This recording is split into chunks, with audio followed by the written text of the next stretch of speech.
All right, today I'm going to take one of the most common questions that dumpees ask about dumpers, which is, will they come back if they're emotionally unavailable? Now, just so we're operating under the same framework, I am personally going to define a dumper who is emotionally unavailable as someone who is not comfortable sharing feelings or emotions with others. Often, they can even be tone deaf to showing any kind of sympathy or empathy too. So does this type of person ever come back after a breakup? As you can imagine, the answer is a little nuanced, but in all, I'm going to argue that there's a point where they have this extreme bout of nostalgia and consider the possibility. However, that doesn't necessarily mean they'll act on those feelings. First things first, we need to dissect the emotionally unavailable equation. I don't know if it's just me, but I've personally always struggled with diagnosing emotionally unavailable people. And an argument can really be made that I was exposed personally to more emotionally unavailable behavior in the past 10 years now. At least that was until I came up with the following equation. So emotionally unavailable behaviors equal avoidant behaviors. So essentially, by understanding the avoidant attachment styles, specifically dismissive avoidant attachment styles, we can understand the core reasons for why someone is emotionally unavailable. So what is an avoidant attachment style?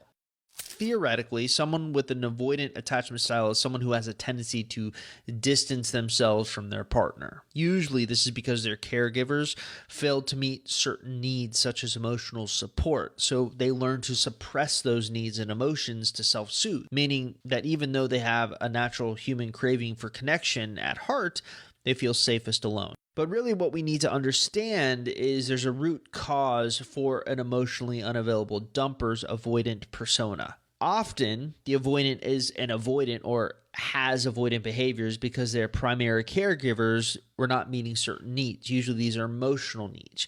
This teaches the avoidant or the person who is emotionally unavailable from an early age to self-soothe, and thus it creates this kind of lone wolf complex. Colleague Dr. Tyler Ramsey talked about finding an emotionally unavailable dumper's core wound. According to him, an avoidant has a core wound based around fear. Essentially, they fear anyone who threatens their independence, which, as you can imagine, relationships certainly do. It's stubbornness on a pretty deep level, and it's really hard to overcome. In fact, I'm immediately reminded of Plato's allegory of the cave in relation to their behavior. Now, essentially, if you haven't heard the allegory of the cave, if you apply it to all sorts of facets of your life, or at least to understand the point of it, it really explains a lot, and it's going to explain a lot about avoidance right here. So here's how the allegory goes. Imagine you're imprisoned in a cave with other prisoners from an early age. All you see around you is darkness and some flickers of light from a fire in the distance, and you see these shadows, but you don't know what the shadows are. They're constantly moving.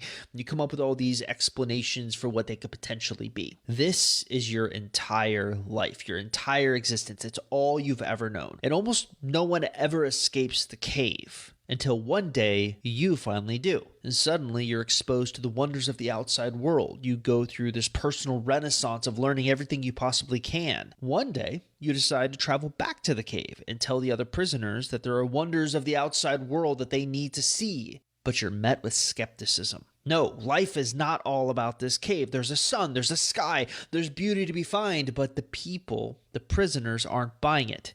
In fact, they view you with such skepticism that they try to kill you. This is all they've ever known. It's in their entire life, their entire existence, and you're coming and trying to upend that. They're not buying it, and so they attack you.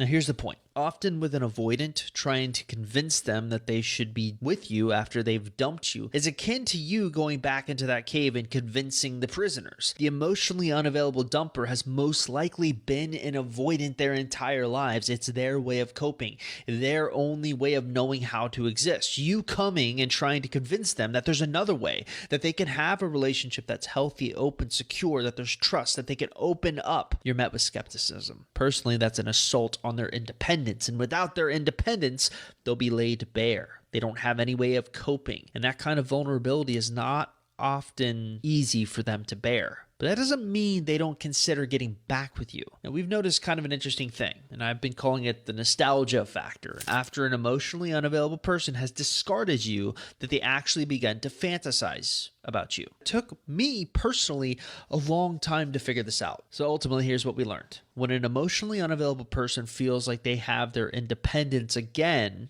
they allow themselves to feel nostalgia for that past relationship. This is making a few assumptions, though.